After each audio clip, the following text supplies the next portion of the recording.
오늘 뜻깊은 날입니다. 작년 한 해 동안 여러분들이 우리 차세대라고 얘기는 했지만은 세대가 맞는 용어인지 어떤지는 모르겠습니다. 그래서 그냥 저희가 차세대라고 했습니다만은 한 해 동안 작년 2023년 한 해 동안 11분입니까? 11분입니까? 12분입니까? 우리 이 책에 쓰신 분이 11분의 우리 조선족, 중국 동포, 한국에서는 중국 동포라고 그러고 중국에서는 조선족이라고 그러죠. 우리는 조선족이라고 했습니다. 그래서 작년 한 해 동안 열심히 하셔서 각 분야에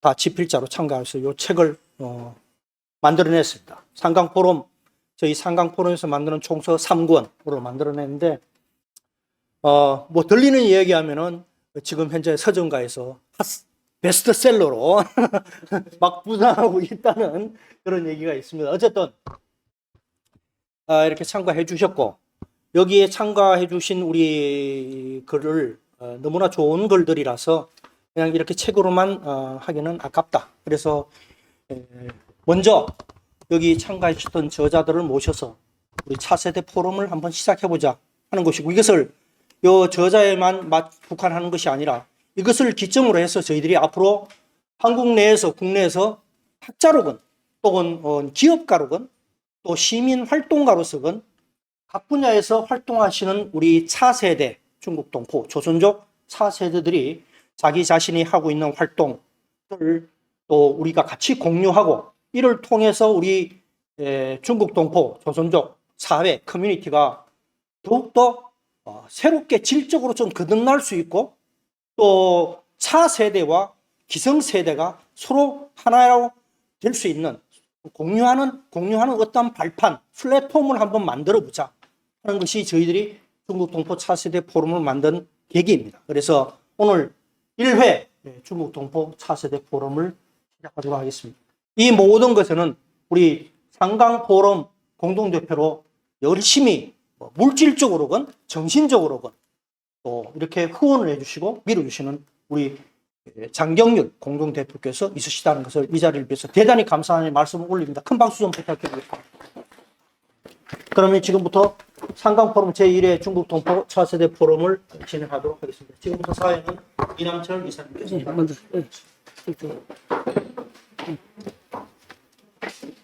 예, 방금 소개받은 이남철입니다. 시작하기 전에 우리 오른쪽부터 새로 선생님 오시는데 간단하게 좀 자기소개 좀 해주시면. 현재 분들 글쓰기 활동 중심으로 기본 정책성 반대는 하나다 정치율이 있는 대개 대학에서 박사.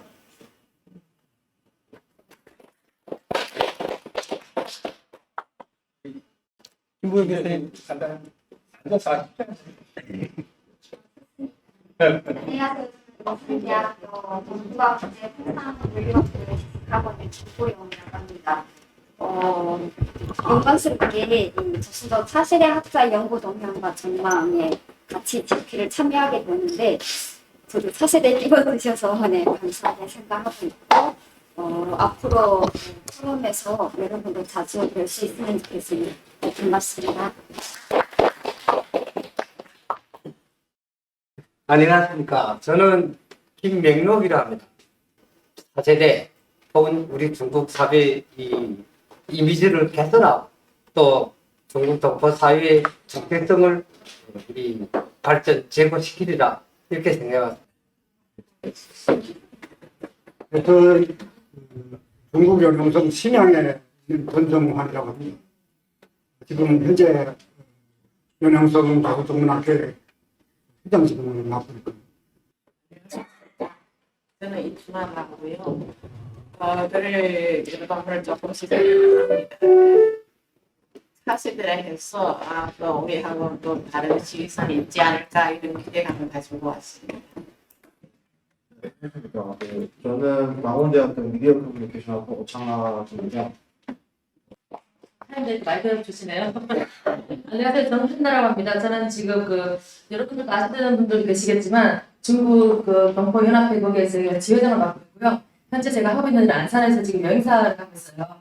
오늘 이 귀한 자리에 또 제가 또 참석할 수 있어서 영광이고요. 앞으로도 이런 기회가 있다면 잘 참석하도록 하겠습니다. 감사합니다. 제 이름은 정승일입니다. 다시 바랍니다. 네, 김영상입니다. 이렇습니다. 네. 한중 대비 들어옵니다. 포럼을 시작하겠습니다. 이렇게 우리 포스터에 보시는 바와 같이 제1회입니다. 1회. 우리가 살아가면서 처녀작이라는 게 중요하잖아요. 처녀. 처음 시작하는 거.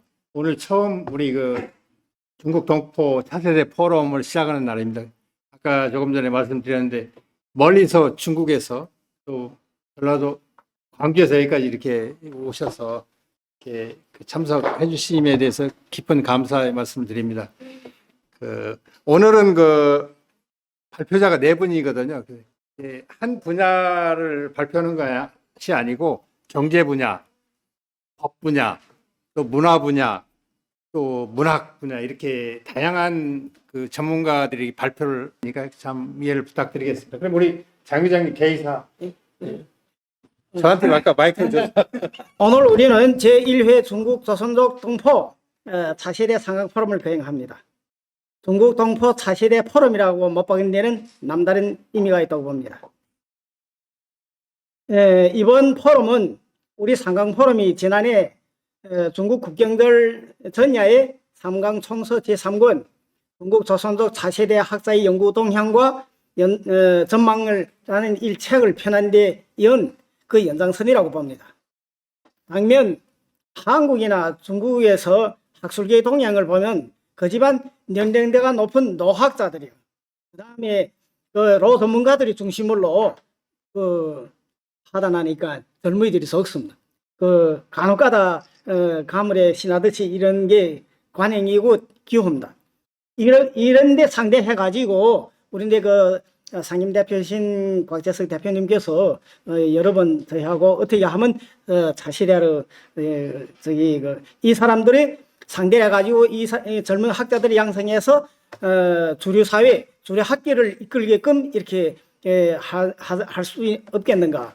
그 다음에 이분들은 학술적으로는 물론이고 물실 양면으로도 자원을 창조해주고 이래 가지고 로세대들을 창설해주고 해서 이분들이 주력이 되게끔 하는 거는 우리 로세대들이 미룰 수 없는 과제라고 이렇게 못 박았습니다. 실상 고금 중에 사책을 펼쳐봐도 그 어느 나라나 그 어느 시대를 막론하고 중대한 기념비적 역사적인 이런 큰 사건들을 일으키고 또 사회를 밀고 나간 데는 20대부터 30, 40대가 주를 이루었고 이들이 새로운 시대를 창조하는 데서 역사를 이끌어가는 데서 주력이었습니다. 또 그 어느 때든지 간에 그 진도에는 젊은이들이 있었고 젊은이들이 천명이고 주력군이었습니다. 지금까지 계속 이렇거든요. 이런 의미에서 우리 상강포럼도 이제 10년 후, 20년 후의 그 어느 날이면 우리 단순히 지금 하는 우리 이 포럼 하는 이 분들 외에 여기 앉으신 젊은 분들이 차세대들이 주력이 돼가지고 우리 단순히 여기 한국에서만 하는 게 아니라 또 우리 중국에서는 1년에 한두 번씩 가서는 계속 했거든요. 그 코로나 때문에 말았는데 이제 앞으로 계속 중국뿐만 아니라 여기 38선을 가서 그 어느 때 평양에 대동강변에서 맥주를 마시면서 평론하고 담론하는 이런 걸 우리 차세대 분들이 창설해주면 우리가 기꺼이 참여하겠다. 이런 의미에서 우리 차세대 상강 포럼의 분들이 계속 참가해가지고 이렇게 나가줬으면 좋겠다. 이런 얘기입니다. 오늘 포럼에는 한국인천대학교 국제통상학부 김부용 부교수가 한류가 한국이 대중소비재 수출에 미치는 영향에 관한 연구, 한국숭실대학교 국제법 법무대학원 장지화 겸임교수가 중국 컴퓨라이스 정책에 대한 고찰, 중국 산동대학교 동북아학원 박사후 연구생 이휘 교수가 조선족 학습자를 위한 한국 현대시 이해교육 연구, 한국광운대학교 미디어 커뮤니케이션 학부 조창학 조교수가 중국 영화에 재현된 지식계층의 표상을 주제로 발표하겠습니다. 그리고 이 자리를 빌어서 이번 포럼을 위해서도 역시 주도적인 역할을 해주신 전현주 박사님께 감사를 드립니다. 그리고 역시 오늘 사회를 담당해 주신 이남칠 교수님 수고해 주세요. 네. 이상입니다. 그 처음 발표자는 조금 전에 소개에 올렸지만 인천대 김부영 교수님께서 한류 문화와 수출 경제적인 측면에서 이런 시경 분석에 관계되는 것을 좀 발표를 하도록 하겠습니다. 부탁드리겠습니다.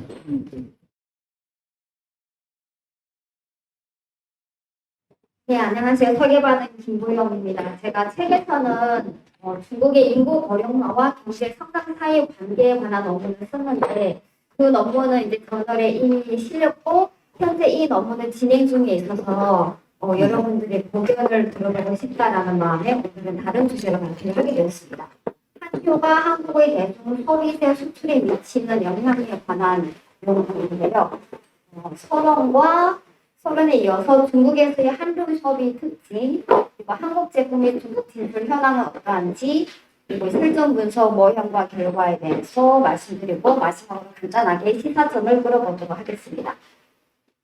다음으로 중국에서의 한류 소비 특징에 대해서 말씀드리자면 한류 소비가 드라마와 예능이 중국에서는 인기라는 것입니다. 북미라든지 이런 다른 지역에서는 K-팝도 상당히 인기인데 중국에서는 90년대도 그렇고 지금까지도 드라마가 가장 인기이거든요.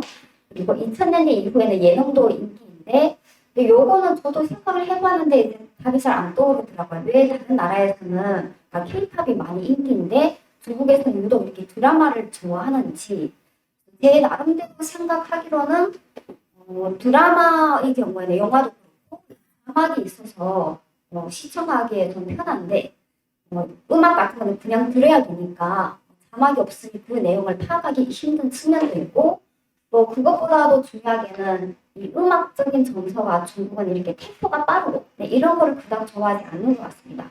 그러니까 한국 음악 중에서도 걱정 말아요 그래 한국 드라마에 나왔던 OST 그런 노래 같은 경우는 또 중국에서도 인기이기도 하거든요. 그래서 어쨌거나 다른 지역과 달리 중국에서는 드라마가 인기라는 점. 드라마가 중국에서 제일 최초로 방영된 것은 이제 1992년에 한중 수교가 이루어지고 난 그 이듬해 1993년에 질투라는 드라마가 중국에서 방영이 되었습니다. 그 질투라는 드라마는 중국에서 선풍적인 인기를 끌지는 못했지만 그 드라마를 통해서 한국 드라마가 참 괜찮구나 라는 인상을 중국인들에게 심어주었고 이후에 사랑이 모르네라든지 별은 내 가슴에 아니면 가을동화 같은 한국 드라마가 중국 시장에 진출함에 있어서 튼튼한 기초를 마련해 주었다라고 볼 수 있겠습니다. 질투라는 드라마는 제가 중학교 때 재밌게 시청했던 기억이 나는데 내 기억에 남았던 이유 중에 하나는 그때 저희 집이 처음으로 TV를 마련을 했거든요. 그래서 처음으로 이제 TV를 사서 드라마를 재밌게 시청했던 점에서 기억에 남았고 또 하나는 그 드라마 대사 중에 최진실이 최수종한테 뭔가를 물어봤는데 최수종이 대답을 안 했는지 못했는지 아무튼 그랬어요. 그래서 최진실이 그래 대답하지 않는 것도 일종의 대답이니까 이런 식으로 대답을 한 적이 있는데 아버지가 그걸 듣더니 그래 저런 대사는 좀 배워라 이렇게 얘기를 하셔가지고 굉장히 기억에 남았습니다. 그리고 엔딩씬도 굉장히 회자가 되고 있는 거잖아요. 어쨌거나 드라마가 인기였다라는 점. 그리고 또 하나의 특징은 한류 콘텐츠에 대한 정보는 2017년 이전에는 주로 TV를 통해서 이루어졌습니다. 왜냐하면 중국에서는 이제 드라마라든지 예능의 경우 공식적인 한국이 중국에 공식적으로 중국뿐만 아니라 아시아 지역에 공식적으로 수출했기 때문에 주로 TV, 지상파, 케이블을 통해서 시청을 했었는데 2016년 사드 이슈가 터지고 나서 중국에서의 드라마와 한국 드라마와 예능의 시청에 제한을 받게 되다 보니까 이제 온라인을 통해서 시청한 비율이 높아지다 보니 온라인 플랫폼을 통한 접근이 2017년부터는 TV를 제치고 1위로 올라섰다는 점. 그리고 또 하나는 사드백이라는 정치적 이슈가 한류 콘텐츠 소비에 영향을 주었다라는 점이 한국국제진흥원이 조사에 의해서도 드러나고 있습니다. 중국 내 한류 현상이 한국의 대중 비내구 소비재 수출과 가공된 가정용 식음료품 수출에 긍정적인 영향을 미쳤다라는 결과가 나왔습니다. 소비재 전체를 대상으로 했을 때는 유의미하게 한국의 수출이 늘어났다. 한류로 인해서. 이러한 결과가 나타나지 않았지만 가공 단계별로 살펴보았을 때 이 비내구 소비재 수출과 가공된 가정용 식용료품 수출에 있어서는 한류를 많이 소비하는 지역일수록 한국으로부터의 해당 가공 단계 수출이 더 많았다라는 것을 알 수 있겠습니다. 다시 말해서 한류에 대한 관심이 높은 지역일수록 한국의 해당 지역에 대한 비내구 소비재 수출과 가공된 가정용 식용료품 수출이 증가했다는 결과가 나타났고요. 다음으로는 사드 배치라는 정치적인 이슈가 한국의 대중 소비재 수출에 부정적인 영향을 미쳤는데 이 사드 이슈 전에는 한류가 미가공 가정용 식용료품이라든지 비내구 소비재 이 두 개 가공 단계에서 한국의 대중 소비재 수출을 늘리는 것으로 나타났는데 사드 이후에는 어떤 가공 단계에서도 긍정적인 영향을 미치지 못하는 것으로 나타났고요. 다음으로 한류를 드라마, 영화, 음악, 예능으로 세분화해서 살펴보았을 때 앞서 말씀드렸던 내용 중에 하나가 중국에서는 한국 드라마가 가장 인기라고 말씀을 드렸는데 실제로 실전 분석을 한 결과에서도 드라마가 가장 많은 가공 단계에서 한국의 대중 소비재 수출을 촉진시키는 결과가 나타났습니다. 이 밖에 소득 수준이 높을수록 그리고 연예 지역일수록 그리고 시장 규모가 클수록 또 대외 개방도가 높은 지역일수록 해당 지역에 대한 한국의 소비재 수출이 증가하는 것으로 나타났는데 이러한 결과를 바탕으로 몇 가지 시사점을 꼽아보자면 한편으로는 한국이 지나치게 중간에 치중된 현재의 대중 수출 구조를 개선해서 소비재 수출을 늘려야 한다는 점, 다음으로 한류가 한국의 대중 소비재 수출에 긍정적인 영향을 미치고 있기 때문에 한국 문화 콘텐츠 중국 내 인기 요인을 살리고 탄탄한 그런 짜임새라든지 배우들이 좋은 연기라든지 인기 요인을 살리는 한편 저해 요인으로는 가령 이제 자막이 번역이 제대로되지 않았다든지 이런 저해 요인을 줄이기 위한 노력이 필요하다는 것, 그리고 양국 간 정치적 갈등이 발생했을 때 이를 완화하기 위한 정부 차원의 노력이 필요하다라는 몇 가지 시사점을 도출해봤습니다. 이상 제 말씀을 마치겠습니다. 감사합니다. 이 어려운 그 계량 모형을 통해서 실증 결과를 분석을 하면서 이런 시사점에서 수출과 한류의 그 영향 이런 것들을 자세히 이렇게 해주시면 감사드리고요. 특히 이런 보고서는 그 여기에 참석자뿐 아니라 기업하시는 분들, 또 정책 입안자들이 이런 계량 분석한 결과를 한번 잘 활용을 하면 좋겠다는 생각을 가집니다. 다음으로 그래서 중국의 지금 리위 교수님께서 그 한국 현대시 요 부분을 좀 발표를 하는 걸로 하겠습니다. 그 순서를 좀 바꿔서요.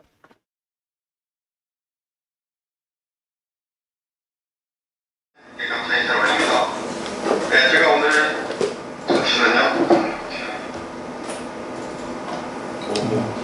네. 네, 상원대학교 교육입니다. 네, 반갑습니다. 제가 오늘 발표할 주제는 학자를 위한 한국 현대시의 교육입니다. 그중에서 김서울의 진달래 꽃을 선택했습니다. 우선 발표 순서는 네 가지 부분으로 되어 있는데요. 첫째는 서론이고, 두 번째는 시의 아니방화 시작하다, 그리고 세 번째로는 조선족 학자의 시의 이해 양상, 마지막으로는 결론 및 지원으로 마치도록 하겠습니다. 했는데 도움을 줄 수 있기 때문입니다.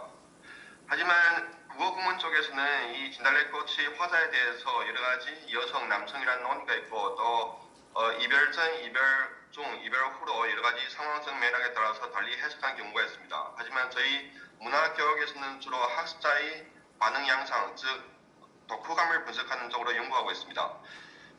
그럼에도 불구하고 한국어 교육에서는 진달래꽃의 시적 화자 성별의 차이와 또 상황적 맥락에 따른 가치를 규명한 논의는 현재까지 부족한 편입니다.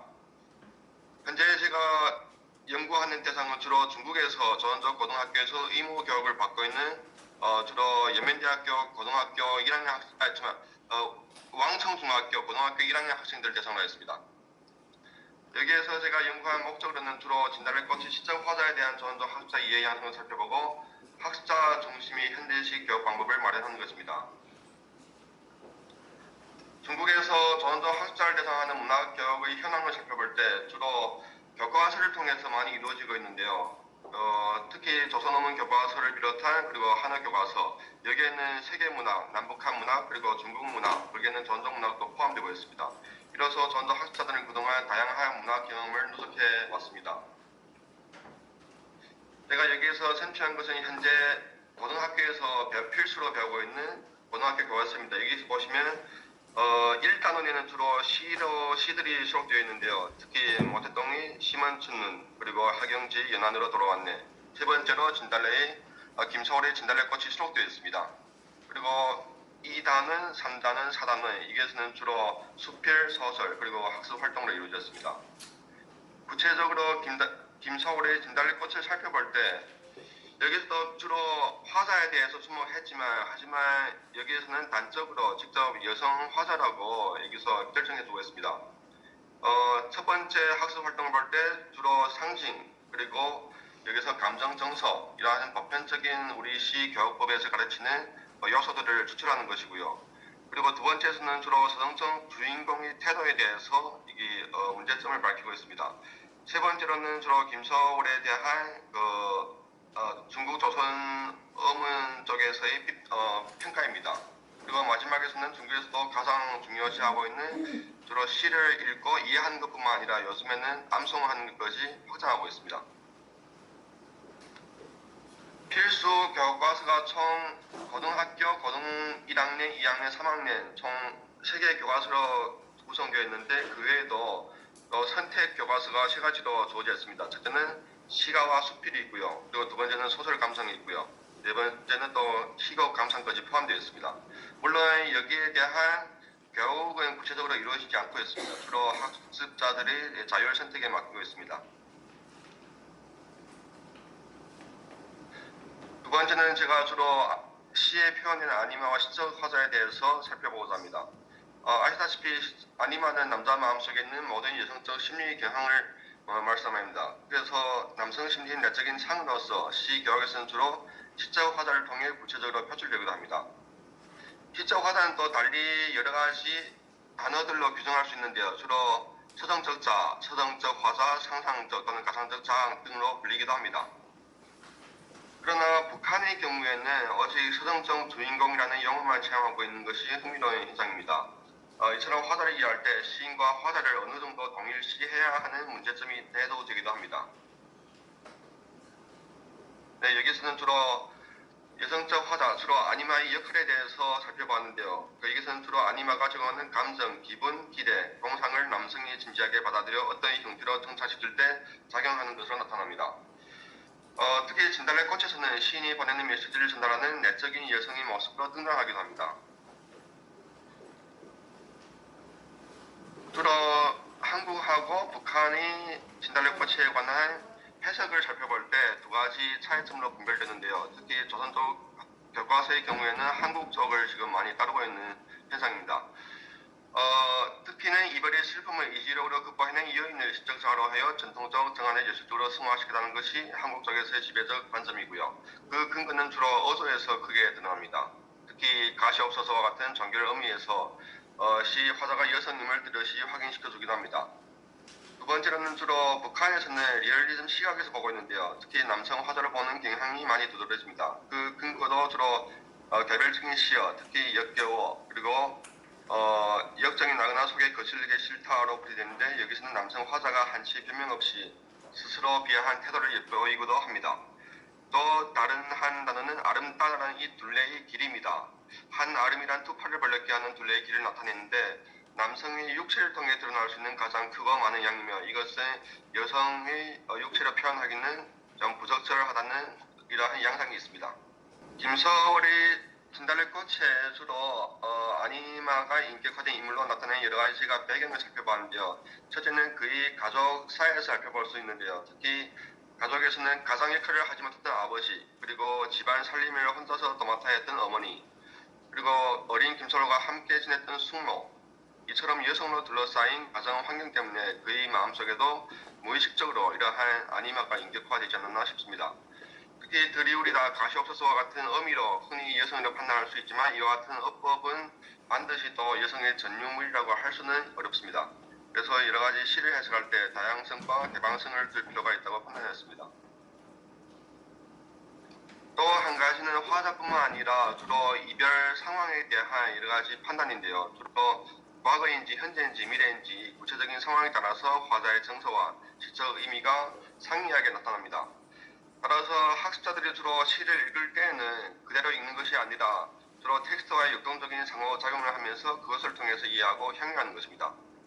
따라서 구체적인 상황 맥락에 따라서 시 텍스트를 보다 다양하게 더 포괄적으로 이해할 필요가 있다고 판단됩니다. 세 번째에서는 주로 조선족 학습자의 시 이해 양상인데요. 제가 여기서는 대표적인 텍스트를 감상문 4편을 발표했습니다. 여기 주로 제가 밑줄을 큰 부분을 보면 첫 번째에서는 학습자는 기존의 문학 지식을 활성화시켜가지고 의미를 환기시켰고 또 학습자만이 특수한 감수성으로 텍스트에 내재한 화자의 성별에 대해 판단하게 되었습니다. 네, 학습자 시비를 놓고 볼 때는 주로 자신이 선지식을 바탕으로 여기서도 추론을 통해서 여성으로 파악하였습니다. 그리고 여기에서 추론되는 것은 학습자가 생활 경험을 통해 남성과 여성 행위 차이를 밝힌 것입니다. 학습자는 전통적인 문화 인식을 바탕으로 고대 남성과 또 여성의 이미지를 비교하여 진달래의 연약함을 남성에게서 표현하기 어려움을 강조하게 되었습니다. 다음으로는 학습자 14인데요. 학습자 14도 주로 우리 조선 교육에서 가르치고 있는 분석주의 방법에 기반을 두고 또 각 이연에 따라서 텍스트의 의미를 추출하는 방식으로 해석을 이어나가고 있습니다. 이 친구의 양상을 볼 때 주로 이른 봄에 피었다가 빗바람에 속절없이 지는 진달래꽃의 특성을 빌어 한 여인의 이별 비애를 강조했습니다. 또한 학습자는 슬픔을 극복하려는 의지와 상황적 맥락 속에서 진달래꽃이 상징하는 바를 여성으로 확정하였고 또 이에 따라 시적 화자까지 여성으로 단정하였습니다. 마지막에 학습자 7의 반응 양상을 볼 때는 주로 시적 주인공의 어조와 태도에 대해서 주목하면서 여성으로 추측하였습니다. 그리고 또 봉건 시대의 이별의 아픔을 참고 견디는 여성의 지위와 체념의 자신이라고 판단했습니다. 여기서 흥미로운 것은 학습자 양상을 수습하는 과정에서 주로 남성 화자라고 작성한 친구들은 거의 없었습니다. 왜냐하면 이거는 조선어문 교과서의 참고 답안에 의한 그러한 영향이라고 접근됩니다. 이것이 바로 조선어문에서 해석되고 있는 그 참고 답안인데요. 주로 여기서는 시는 자기 가슴에 서린 이별의 한과 애수를 읊조리기 위하여 시 화자를 따로 설정하였다고 지적하고 있습니다. 진달래 꽃에서의 나는 시인이 아니라 자기를 버리고 가는 힘을 바라는 여성이라고 단적으로 여기서 강조하였기 때문에 학습자들도 자연스럽게 수업에서 배운 그 텍스트 의미의 영향을 어느 정도 수용한 것으로 보입니다.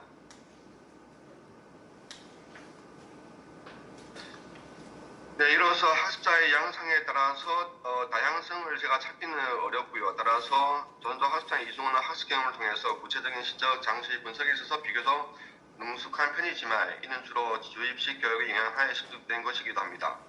하지만 이러한 것은 대학 입시 시험 때문에 또 필수적인 학습 내용이기도 합니다. 두 번째로는 주로 교실 환경에서 절대적 권위를 갖고 있는 교사 또는 교수 참고서에 의해 지식이 전수됨으로써 불가침이 해석 정정과도 같은 작용을 하고 있습니다.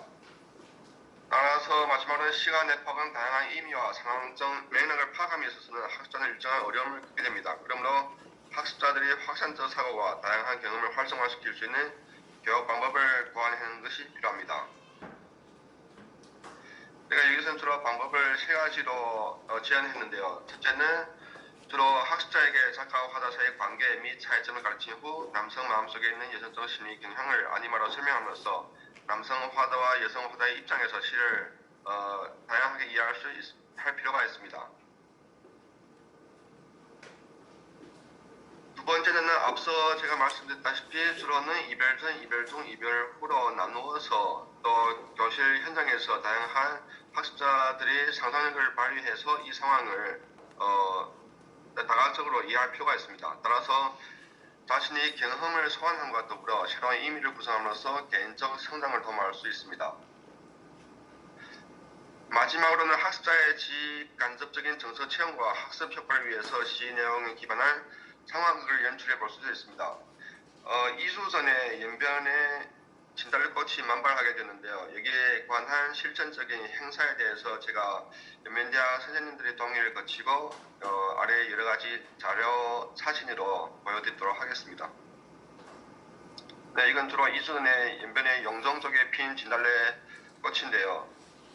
여기는 주로 동락고 학생들이 현장에서 진달래꽃을 감상하고 또 시창작을 하는 그러한 체험 활동을 갖게 되었습니다. 네, 여기서도 주로 프랑카드의 진달래꽃 필 무렵 시와 함께라는 글이 새겨져 있고요.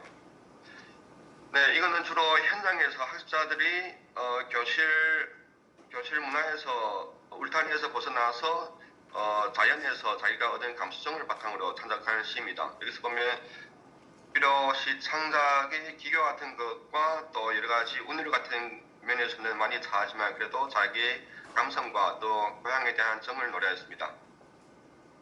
네, 주로 제가 발표한 텍스트는 6편입니다. 두 번째 주제는 봄과 봄빛 그리고 봄의 색채에 대해서 학습자들이 창작한 시입니다. 네, 그리고 다섯 번째, 여섯 번째도 주로 여기서는 봄을 노래했고요. 그리고 마지막 친구는 봄바람이 사는 곳, 여기서는 여러 가지 연애에 따라서 또 자기의 감수성과 그리고 시적 기교를 통해서 여러 자연 현상을 노래했습니다. 네, 여기서는 주로 이 프랑카다의 의미가 엄청 많이 큰 의미를 담고 있는데요. 여기는 주로 중국의 유명한 시인 하경지라는 분이 예전에 연변을 답사하고 산마다 진달래, 마을마다 열사비라고 노래했습니다. 주로 연변에 또 예전에 항일 운동을 했던 중심지였기 때문에 여기에 주로 진달래를 열사들의 피에 이렇게 비유한 것으로 판단됩니다. 네, 여기서는 주로 연변대학교 전문학부에 동아리가 있는데 여기는 저 아리랑 민속사 친구들이 여기서 항상 연출을 하고 있는 장면이고요. 그리고 이외에도 종소리 문학사라는 주로 문학 수필 그리고 소설 시창작을 하는 동아리도 있습니다. 네, 마지막으로는 주로 우리 전통 아리랑 민속복을 입고 여기서 촬영을 한 단체 사진입니다. 네. 네, 이로써 학생들이 현장에서 창작한 여러 가지 체험을 바탕으로 그들의 문화 감수성을 다한층 확보하고 또한 시 다양성에 대해서 보다 의미 있는 시간을 가졌다고 판단됩니다. 네, 이상 발표를 마치겠습니다. 감사합니다.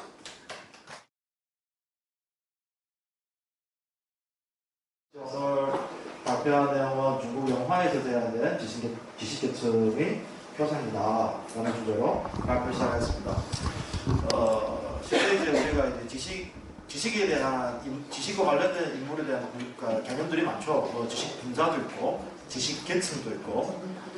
그래서 지식 분자라는 거는 이제 지식인이에요. 지식 분자는 중국에서 지식 분자라는 얘기도 있는데 이거는 러시아 혁명과 관련돼서 이제 비판적이고 사회에 참여하고 그리고 수치심도 있고 그리고 뭐 실질적인 사회 변혁을 위해서 적극적으로 활동하는 사람을 지식 분자라고 하고 지식인이라고 하죠. 그리고 이제 제가 말하는 지식계층은 비판적인 지식인이 아니고 그냥 지식으로 밥 먹고 살아가는 사람을 말합니다. 그래서 지식 근로자죠. 그래서 실제 지금 많은 사람들은 이제 학교에서 근무하는 선생님들은 대부분 이제 지식 계층이라고 봐야죠. 지식인은 별로 없고요. 그래서 그런 차원에서 이 영화는 제가 이 영화 분석은 주로 지식 분자 지식인이 아닌 일반 지식 계층에 대한 이미지를 분석하려고 했던 것입니다. 그 다음에 기존의 연구들을 한번 살펴보면 이거는 모두 제가 중국 학술지에서 발표된 논문을 인용한 거거든요. 왜냐하면 이제 또 반중국이라는 세력들이 있으니까 그래서 중국 학술지면 다 이제 중국의 발표 가능한 내용을 발표한 거니까. 그래서 중국 학술지 분석에 따르면 문화대혁명 시기에 영화에서 나온 지식계층 이미지는 인류 지식이 파괴자, 시대 정신이 왜곡자, 민족 정신을 오염시킨 불순분자, 그리고 공적 가치를 파괴하는 파괴자라고 매우 안 좋게 이제 비판적인 시각으로 이제 비판했던 겁니다. 그래서 문화대혁명 시기에 이제 지식분자 또 지식계층이 많이 타도를 당했죠. 그리고 이제 문화대혁명 이후에 이 영화에서는 이제 문화대혁명이 끝났으니까 또 다시 지식인에 대한 이미지가 좀 바뀌고 있는데 그게 이제 억울하게 박해를 당한 피해자 이미지가 있고, 그 다음에 박해를 받았지만 여전히 공산당에 충성하는 지식계층 이미지가 있고, 그 외에 이제 반성과 더불어서 반항하는 지식계층의 이미지들로 유형화할 수 있습니다. 중국이 이제 90년대 초에 영화가 아닌 드라마 거왕, 갈망에서 나온 부분도 결국에는 문화대혁명 시기에 이제 타도를 받았던 지식계층의 가정에 대한 이야기였던 것이죠. 그리고 그 이야기가 많은 중국 시청자들이 공감을 일으켰던 것이고, 그래서 이제 핫한 영화 드라마가 되었죠. 그 다음에 이제 그 개혁개방 이후에 중국 지식인이 이미지는 바뀌게 됩니다. 그래서 79년부터 89년, 그래서 80년대에 지식인들은 이제 정치투쟁 중심에서 벗어나서 일상생활로 돌아온 일반 이미지로 바뀌게 되는 거죠. 특히 남성 중심으로. 그리고 그 다음에 중국 도시영화, 그러니까 이 개혁개방 이후에 도시를 배경으로 해서 만들어진 영화 중에 실제 가장 훌륭한 영화들은 대부분 이제 황제신 감독이 만들어냈거든요. 제작했거든요. 그래서 황제신 감독 영화를 분석하면 그때 지식인들은 현실 사회와 타협하고 그 다음에 시장 경제를 받아들이는 이제는 소시민이 됩니다. 일반 시민이 되는 거죠. 그리고 그 다음에 90년대 이후에는 이제 물질주의에 편향되고 정신적 가치들에 대해서는 별로 관심이 없는 오직 돈을 벌기 위한 지식계층의 이미지가 드라마에 영화에 출연하고 있다. 이런 연구 분석들이 있었습니다. 그러면 너무 이번에 발표할 내용의 그 연구 문제는 중국 영화에 제외된 지식계층의 표상이고, 주로 이제 카이시마화 코미디 영화 미스터 동키를 중심으로 해서 인물 분석을 했습니다. 그래서 이때 했던 지식계층도 여러 가지 또 분류를 나누거든요. 이제 국가를 대표하는 잘 나가는 지식계층이 있는가 하면 일반인들도 있고, 또 주변부에 밀려나는 지식계층들도 있고, 그래서 제가 주로 관심 가졌던 거는 잘 나가는 지식계층보다는 이제 주변부에 밀려난 지식계층을 중심으로 해서 그 인물들이 유형화시키고 그 유형화된 인물들이 각각 어떤 특성들이 있는지를 이제 살펴봤습니다. 영화 미스터 동키는 이거 중국어로 리더주의죠. 그래서 감독은 조선하고 료로가 있고, 그 다음에 어느 시대에나 어울릴 수 있는 작품이라는 것은 하나 우화 같은 작품입니다. 우화 같은.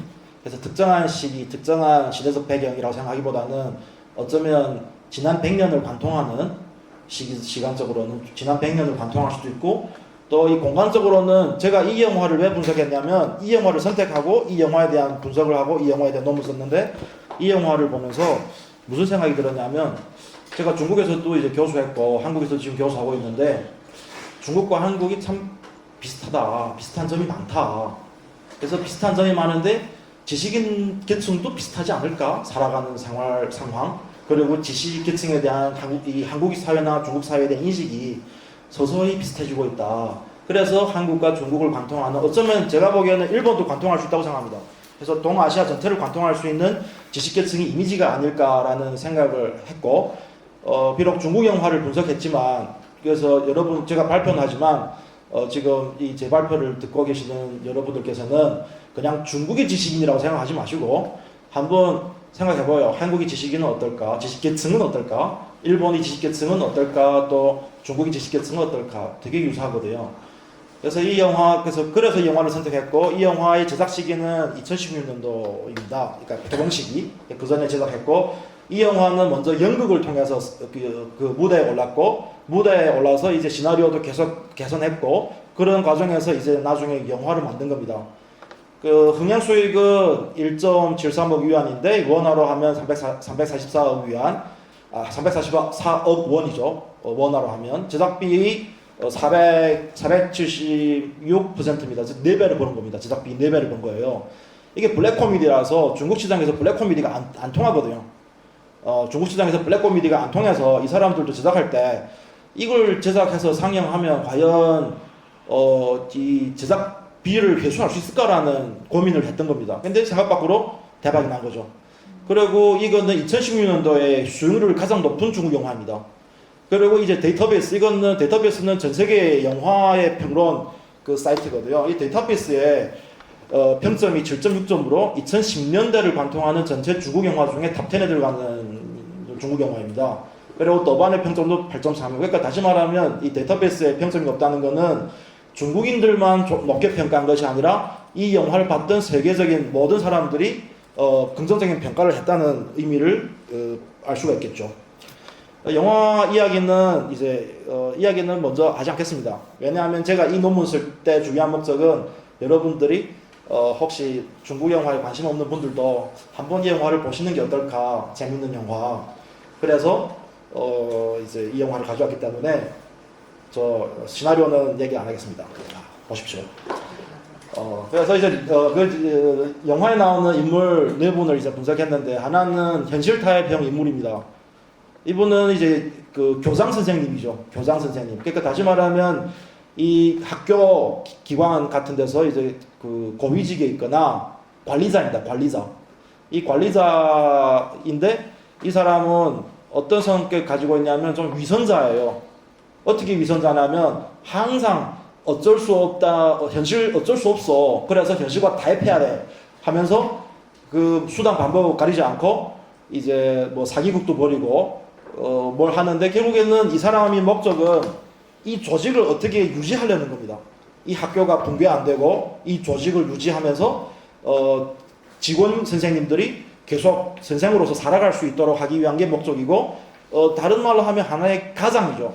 가장의 역할에 충실하기 위해서 끊임없이 뭐 수단 방법 가리지 않고 일을 처리한다. 그래서 이런 분들은 결과를 중심으로 생각합니다. 결과, 과정이 어떤 수단은 절대 하면 안 된다, 이런 도덕적인 생각보다는 결과만 좋으면 좋다, 결과를 위해서 모든 것이 가능하다, 그 결과는 나의 공동체, 나의 가족, 나의 구성원이 버텨낼 수 있는 거, 이게 핵심이죠. 그래서 이거는 한국 사회도 이런 분들이 계시죠.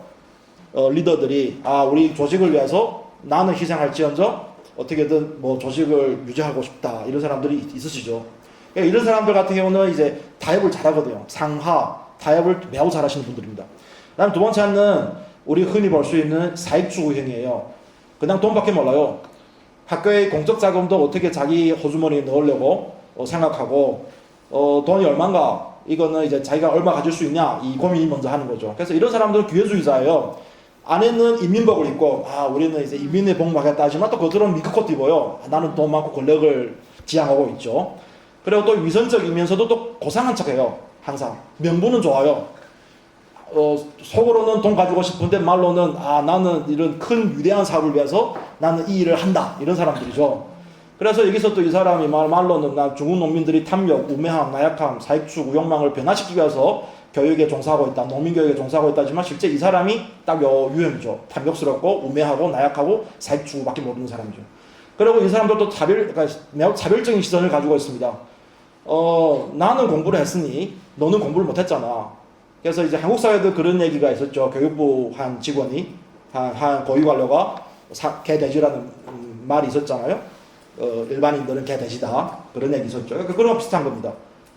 다른 사람은 나는 공부했으니까 공부 못한 사람은 개돼지고 내가 그 사람들을 깨우쳐야 돼. 자기만 똑똑한 척 하는 거죠. 그렇지만 이제 취약한 정체성을 가지고 있습니다. 자기 자존심을 짓밟는 타자한테는 공권력을 이용하여 모욕감을 주는 또 강한 복수심도 가지고 있죠.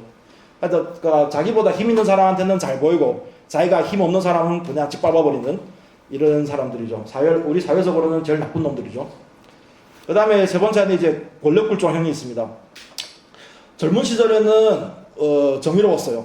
젊은 시절은 정의롭고, 젊은 시절에는 학생을 위하고 공적인 가치를 위하고 이런 사람들이죠. 청년 세대들이 이런 사람들이 많죠. 상대적으로. 그래서 중국에서는 이런 사람을 펀칭이라고 하고, 한국에서도 청년 세대가 이제 열심히 노력한 끝에 민주화를 가지고 오죠. 그런데 이런 사람들은 공적인 것에 대한 인식을 가지고 있어요. 하지만 권력 앞에서는 나중에 이제 한번 총맛을 보고 한번 권력이 휘두르고 나면 이 사람들이 이제 굴복하죠. 철저하게. 그래서 다시는 말을 안 하고 시키는 대로만 하고, 그러니까 실업증을 걸렸다고 합니다. 이런 사람들은 말을 할 수 없는, 즉 자기 말을 할 수가 없는 사람이죠. 남이 듣고 싶은 말만 하는 사람들. 그래서 한국도 민주화 운동 과정에서 끝까지 싸웠던 사람들은 또 그 이제 뭐 국회의원도 되고 하지만 또 그 과정에서 또 이제 편향 다른 변형된 사람들도 있죠. 그래서 그런 사람들이 있는 것이고, 그래서 이런 사람들은 권력에 쉽게 동조되는 군중으로 쉽게 전락할 수가 있습니다. 그 다음에 마지막 가장 서글픈 사람이죠, 세상에서. 이런 사람들은 항상 주변부에 있어요. 그리고 자유가 있어요. 자기가 있어요. 항상 내 마음속에 자기가 있고 자유를 지향하고 있고. 그래서 이 사람들은 권력을 별로 가지고 싶어 하지 않아요. 권력보다는 다른 사람과 화목하게 잘 보내기를 바라고 있고 자기 양심을 지키려고 해요. 그래서 여기서 나오는 유일한 아니죠. 여기서 나오는 유일한 여자 선생님이죠. 여자 선생님인데 이분은 뭐 성적인 쾌락도 즐기지만 결국 그것도 이제 자유죠. 성적인 쾌락 즐기는 것도 자유고. 하지만 이 사람은 이제 남을 해치면서까지 자기 그 사기극에 가담하고 싶어 하지 않거든요. 그래서 스톱했는데 그 대가는 이 사람은 조직에서 왕따 당하고 조직에서 짓밟힘을 당하게 되고 그 조직에서 배제되는 사람이 되는 거죠. 그래서 마지막에 영화에서 이 사람은 자살을 선택합니다. 미쳐버리고 자살을 선택합니다.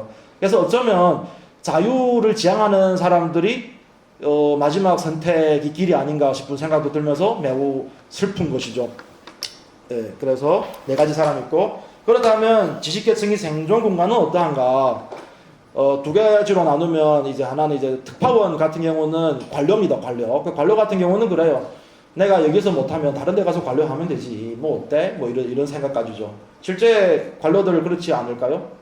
중국만 그런가? 한국은 안 그래요? 관료들이 나 여기서 일 잘못하면 다른 데가 관료하면 되지. 잘리지 않는 순간은, 뭐 감옥 가지 않는 순간은. 마찬가지입니다. 미국, 일본도 마찬가지일 거예요. 그리고 학교라는 거는, 이 공간에서 학교라는 거는 사람됨을 배우자와 일하는 것을 배우자라는 경쟁이 시작됩니다. 자기 양심을 지키는 사람으로서 살 것인가, 또 사람으로서 학생을 키울 것인가라는 문제가 있고, 또 다른 면에서는 인간성 하나도 안 중요해. 공부 잘하면 돼. 학점 좋으면 돼. 그러면 명문대학 가고, 그러면 권력을 가지고 이런 사람들. 그래서 이것은 일하는 것을 배우자. 그러면 도대체 우리는 어떤 선택을 해야 되냐. 이런 문제가 놓이게 되는 거죠. 그래서 마지막에 이 다음 세대에 대한 얘기가 나옵니다. 다음 세대. 그게 이제 반성과 용기인데, 여기서 나오는 이 교장의 딸이 그 선택을 하는 거죠. 이 학생은 이제 질사구시 정신을 원하고 있고, 그 다음에 반성과 책임이라는 용기, 그리고 바로잡으려는 노력을 했던 것입니다. 그래서 이 학생은 다방구로 가는 것으로 해서 이제 중국 그 방법을 통해서 실제 영화 심사를, 중국에서 영화 심의를 통과하게 되는 것이죠. 그래서 이거는 기술적인 문제라 여기서는 딱히 안 다루겠습니다. 그래서 결론적으로는 어쩌면 우리 지식계층이 크게 네 가지 유형이 아닐까라는 생각이 듭니다. 하나는 현실에 타협하면서 권력을 가지는 사람, 그리고 큰 형님이 되고 싶은 사람이죠. 그 다음에 두 번째는 사익만 추구하는 거죠. 그 다음에 세 번째는 권력도 아니고 사익이라기보다는 그냥 군중처럼 그냥 이 줄 섰다 저 줄에 섰다 그러면서 결국 아무것도 아닌, 그리고 자기 주관성도 없고 자기 생각도 없고 자기 방향성도 없고 이런 사람들이 많죠. 서글픈 겁니다. 그리고 이제 마지막 자유지향형. 그래서 현실에서 자유지향형은 뭐 자살, 이거는 극단적으로, 이건 영화에서 극화시킨 거고, 현실에서 자살지향형은 그냥 사회적인 권력에서도, 권력 승진에서도 별로 관심 없고 그냥 자기 자신을 즐겁게 사는 사람들. 그래서 이런 사람들이 어쩌면 진짜 우리 교육에서 중요한 역할을 해야 되지 않는가. 그리고 그 학생들 키움에 있어서도 그 개인성에 대한 강조, 인간성에 대한 강조, 도덕성에 대한 강조, 자기 주체성에 대한 강조를 해야 되는데, 결국 이런 사람들은 이 조직에서 주변화되는 현실에 놓여 있다. 이것은 중국뿐만 아니라 한국, 일본, 아마 전 세계가 똑같을 것입니다. 그게 또 현재 양극단으로 달리고 있는, 빈부격차가 양극단으로 달리고 있는 현실 사회에서 더 주변화로 밀려나는 상황이 놓이게 되는 것이죠. 그래서 오늘 제 발표는 여기까지 마치겠습니다. 참 재미없는 발표를 들어주시느라 고생 많으셨습니다. 감사합니다. 저는 지금 김현장 물류사무소에서 중국 업무 담당하고 있고, 성수대학에서 김유교수하고 있습니다. 제가 발표할 것은 중국 컴플라이언스 정책에 대한 고사인데요. 일단 저희 업무에서는 컴플라이언스가 되게 중요하게 작동되고 있습니다. 그래서 먼저 컴플라이언스의 개념에 대해서 소개해드리자면, 이게 기업이 스스로 자율규제 또는 자기 감시 체제를 운영함으로써 위법 행위에 사전 예방하여 이 형사적 법률 리스크를 손해한다 그런 뜻입니다. 완화한다는 뜻인데요. 다시 말한다면 내가 기업 자체가 계속 스스로 준법 계획을 잘 하고 있는지 아니면 뭐 정책의 방향에 따라서 계속 적법한 그 운영을 하고 있는지 스스로 계속 점검하면서 향후에 발생할 수 있는 법적 리스크를 최소화하겠다는 개념입니다. 그래서 준법 감시 또는 준법 통제라고 부르기도 하는데요. 이거는 왜 기업이 이거 해야 되느냐? 간단합니다. 부정적 영향이 안 하면 부정적 영향이 많고요. 예를 들어 이거 안 했다가 제재를 받을 때는 더 큰 손해를 받게 되고, 기업의 오너가 들어갈 수도 있고, 아니면 기업의 이미지가 손상될 수도 있고, 그 따라서 행정적인 그 처벌 과태료도 엄청나게 많이 발생할 수 있습니다.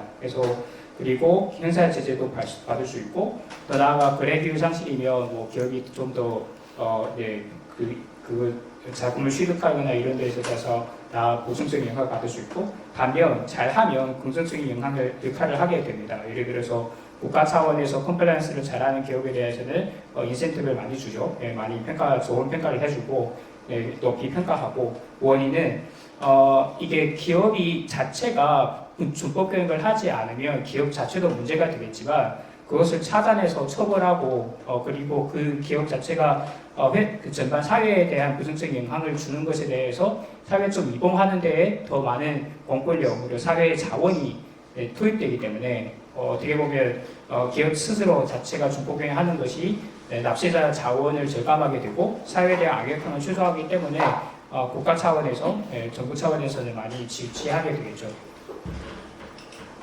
그러면 두 번째로 미국과 한국의 컴플라이언스 계열을 보겠습니다. 그래서 중국만 있는 게 아니라 당연히 이거는 미국하고 한국 다 있고, 처음부터는 미국에서는 이거 기업 자체가 미국에서 활발하게 성장하였기 때문에 미국은 1990년대부터 중시하게 되었습니다. 그러다가 2000년대에서 회계개선 사건이 많이 터졌고 2008년에는 금융위기가 터졌고 이러면서부터 좀 더 법무부 그리고 특히 반독점국 이런 차원에서 중시하고 있고요.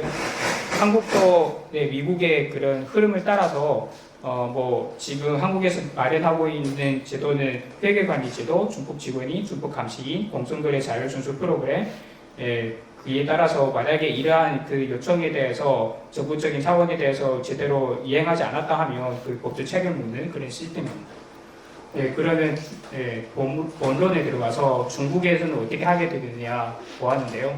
그래서 중국을 보면 사회주의 국가다, 미국하고 한국은 자본주의 국가고 시장주의 국가다 이렇게 되고 있어서 이런 제도고 기업의 자체에 어떻게 준법행위하는 것이 기업한테도 적용되는지 아니면 더 공권력을 많이 강요하여서 기업 자체가 준법병행이라는 문맥하에서 오히려 기업을 어떻게 탄압하거나 아니면 기업의 자율성을 침해하지 않을지 이런 문제가 중국에서 있지 않을까 하는 그런 우리가 당연히 사회주의 중국의 법제도를 잘 모르거나 아니면 중국에 대해서 그냥 이념적으로 접근하면 당연히 있을 수 있다고 생각합니다. 그러면 그렇다면 중국에서는 도대체 어떻게 하고 있는지를 한번 살펴볼 필요가 있고요. 중국에서도 이게 아직까지는 행정, 사법 그런 법적으로는 자리를 잡지 않고 있고 어느 정도의 정책으로 자리를 잡아가고 있습니다. 그래서 계기가 뭔가면 이것도 무역이 발달하면서 중국이 미국 같은 나라에도 많이 진출하였고 특히 ZTE 이 회사가 미국에서 크게 사업을 하고 있다가 미국의 이란 수출 금지령을 위반하여서 ZTE에 대한 조사가 전개되었습니다. 미국에서. 그래서 이란이라는 것은 그러니까 미국 자체에서는 이란에 대한 수출 금지를 하고 있는데 특히 첨단 설비 이런 것에 대해서 수출 통제를 하고 있는데 그 법을 위반한 거죠. 그래서 2016년부터 조사를 했고 수사하여서 징계도 받기로 하고 그리고 중간에 상무와 합의하여서 징계도 약속했고 했는데 이것을 다 이행하지 않았다는 겁니다. 2018년에. 그러면서 또 다시 그런 내가 계속 잘못했으니까 추가 배상하겠다 해서 최종적으로는 17억 달러를 과태료로 납부했습니다. 예, 그것이 계기로 되면서 중국의 입장에는 이거는 중국의 법규만 준수하는 게 아니라 이게 글로벌적으로 어떻게 특히 외국에 나간 기업들이 이렇게 좀 더 그러니까 중국에서의 준법 경영은 당연한 거고 외국에서도 어떻게 경영을 잘 해야 되는지가 문제가 되어서 이게 대한 연구가 시작되기 시작했습니다. 그래서 중국에서는 지금 그 CP 모드를 두 배로 구분하고 있어요. 하나는 일상 모드, 계약 모드라고 불리우고 있는데 일상 모드는 그냥 전형적인 그 기업 자체가 자기적으로 준법 병행을 하는 거다. 이것으로 뭐 간단하게 이해하시면 되겠고요. 계약 모드라는 것은 지금 중국의 정책으로 추진하고 있는 것입니다. 그래서 계약 모드라고 하는데 이거는 그러니까 법을 위반한 기업이 그리고 행정적인 형사 제재를 받지 않기 위한 그런 자체적인 보완을 진행한다는 것인데요.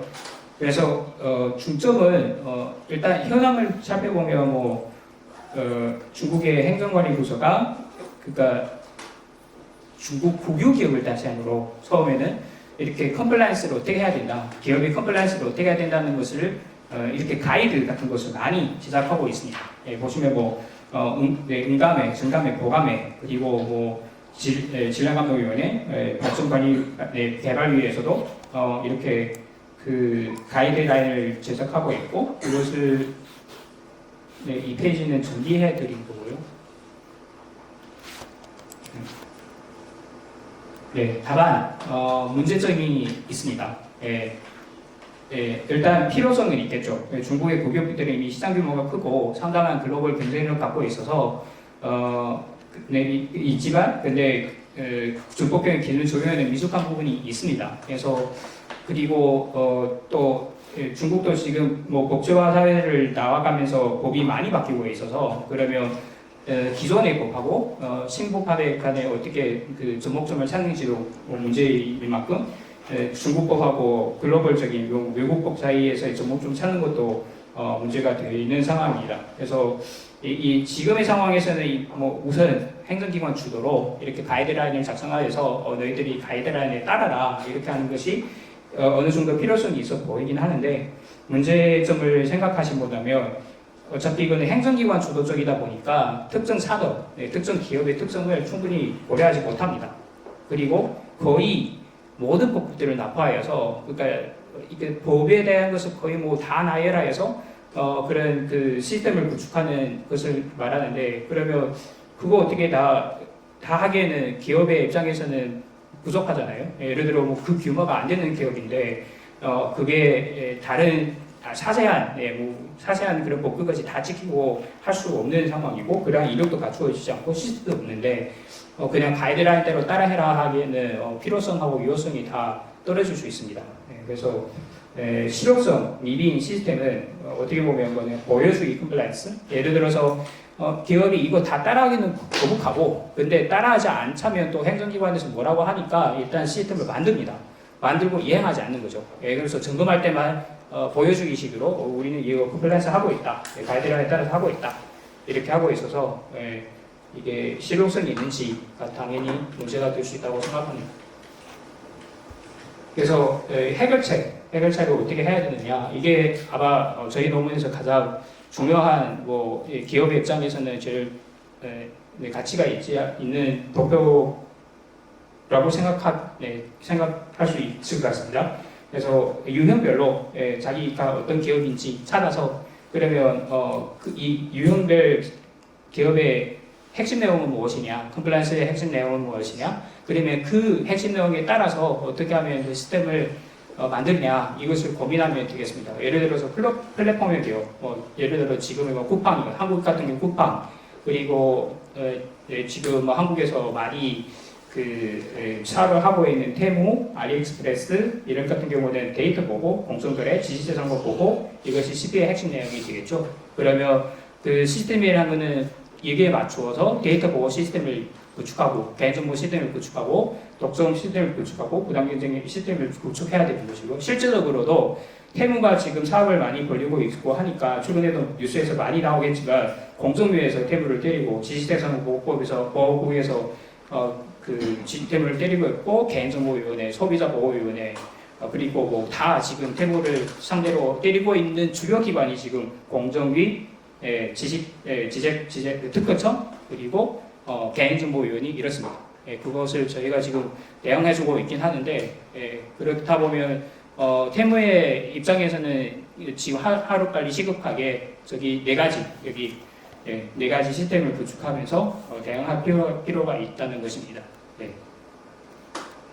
그래서 아래 뭐 예를 들어서 생산형 기업에서 지금 핵심 내용이 노무와 인력이라고 했고 노무와 인력이 플랫폼 기업에서 중요하지 않다는 것은 아닌데 플랫폼형 기업 같은 경우는 뭐 현지에 그렇게 많이 생산자거나 노동자거나 두지 않을 수도 있기 때문에 생산형 기업 대비 노무와 인력은 플랫폼 기업한테는 그렇게 중요한 CP 핵심 내용이 아니다 이런 것을 말씀드리는 것입니다. 그래서 그렇다면 어떻게 하면 잘 되느냐, 잘 된 사건이냐. 그래서 중국에서 어떻게 하는지를 전행서 사례를 하나 나왔고요. 이거 다 설명드리기는 그렇고, 네, 핵심의 내용이 이렇습니다. 이거 2014년 그 북기 주식회사 베이치가 유명한 거는 현대차하고 같이 그 운영하고 있잖아요. 그래서 거의 베이치가 얘를 어떻게 이 회사를 어떻게 뭐 CP를 좀 뭐 업그레이드 할 수 있겠느냐 생각해서 국가자산위원회죠. 보즈버에서 독일 다임러 회사인데 여기가 벤처기업의 그 벤츠 대표 차량이 벤츠입니다. 여기에 도움을 받아서 현지에 적용하는 동시에 국제적으로 더 적절한 기업관리 시스템을 구축하기 시작합니다. 그래서 뭐 이렇게 정책이 또 나왔고 뭐 시스템을 잘 구축했고 일단 자기에 맞추어서 시스템 중점 사항들을 이렇게 정리했습니다. 공정거래, 세수, 지시장권, 파트너 관리, 자산거래 교정화, 입찰, 직구안전, 풀진 보증 그리고 그 운영 체계를 이렇게 5가지로 운영하기로 했습니다.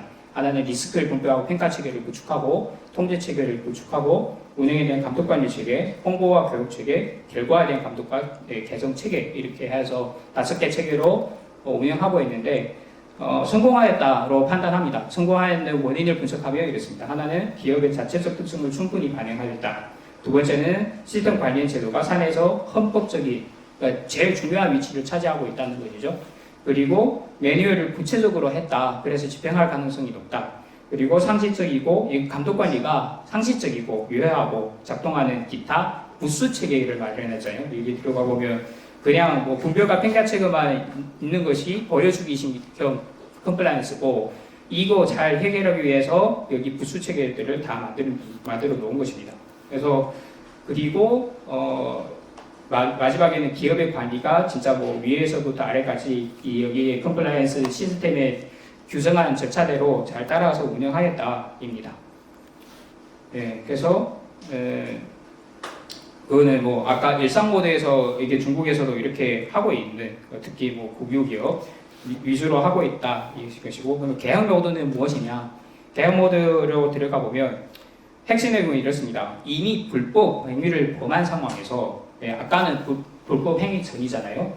기업의 일상 관리에서 내가 어떻게 계속 준법 경영을 해서 할 거이고 잘 생각해 보면 뭐 예를 들어 건강 검진을 계속 자기들로 스스로 받는 것입니다. 문제를 발생하기 전에 그리고 뭐 식단 조절해서 건강을 유지하는 그런 상황이고 개혁 모드라는 것은 일단 건강에 문제가 생겼어요. 질병이 났어요. 나오면 어떻게 하겠다는 것입니다. 그래서 불법 행위를 범한 상황에서 불법이 발생한 원인과 문제점을 찾아내서 신속히 보완하고 발생한 침해 해소에 노력하고 원상복구 등으로 침해에 대한 규제를 실천하고 이러한 노력하여 처벌을 감면을 받는다는 것입니다. 그래서 일단 내가 불법 행위를 했으니까 원래는 행정당국에서 사법당국에서 처벌해야 되는데 근데 일단 이게 내가 그 기업이 이것을 자체적으로 발견하였으니까 먼저 신고합니다. 나 이거 진짜 잘못했어요. 불법적인 문제가 있은 것을 이제야 발견했습니다. 되게 죄송하겠지만 지금 발견하였고 내가 신속하게 보완하겠습니다. 그래서 하루빨리 뭐 CP 시스템을 구축하고 그리고 내가 이게 사회에 준 침해를 최소화하는 노력을 많이 합니다. 많이 하고 그리고 그러면 원상복구 그래서 소비자의 침해했었다면 소비자의 배상을 다 하고 그러한 것을 나의 뭐 그런 질품에 문제가 있는 것을 다 공개함으로써 모든 구제를 실현합니다. 그러면 사법부의 입장에서는 아니면 뭐 행정당국의 입장에서는 사회에 대한 실질적인 침해가 그렇게 나오지는 않았다. 너희들이 기업이 불법 행위를 하였지만 사회적인 침해가 어느 정도 보완되어 있기 때문에 한번 봐줄 수 있어. 그런 차원에서 그러면 뭐 예를 들어 과태료 100원의 걸 뭐 과태료 1원만 내라. 아니면 뭐 그 오너로 아니면 그 책임자가 뭐 징역 3년 내릴 것을 뭐 집행유예 1년 할 수 있다. 그러한 마인드입니다. 네. 그래서 이 개혁 모드도 두 가지가 있습니다. 중국에서는 두 가지가 있는데 하나는 행정기관의 개혁 모드고 두 번째는 검찰기관의 개혁 모드입니다. 행정기관의 개혁 모드는 실은 한국하고 미국 이거 다 구축하고 있어요. 예를 들어 아까 말씀드렸던 한국의 공정거래위원회의 CP 시스템, CP 준법 감시 그 시스템이 가이드라인도 있고 그러면 기업이 그 공정거래위원회 가이드라인을 따랐을 때는 따르고 문제가 발생했을 때 자진 신고하고 뭐 보안 사회적인 그런 침해 보완을 다 했을 때는 공정거래위원회에서 그 가이드라인에 따라서 그 제재를 감면하거나 감소하거나 면해주는 것이 행정기관의 CP 시스템이고 중국에서 독특하게 지금 작동되고 있는 것이 검찰기관의 CP 개혁 모드입니다.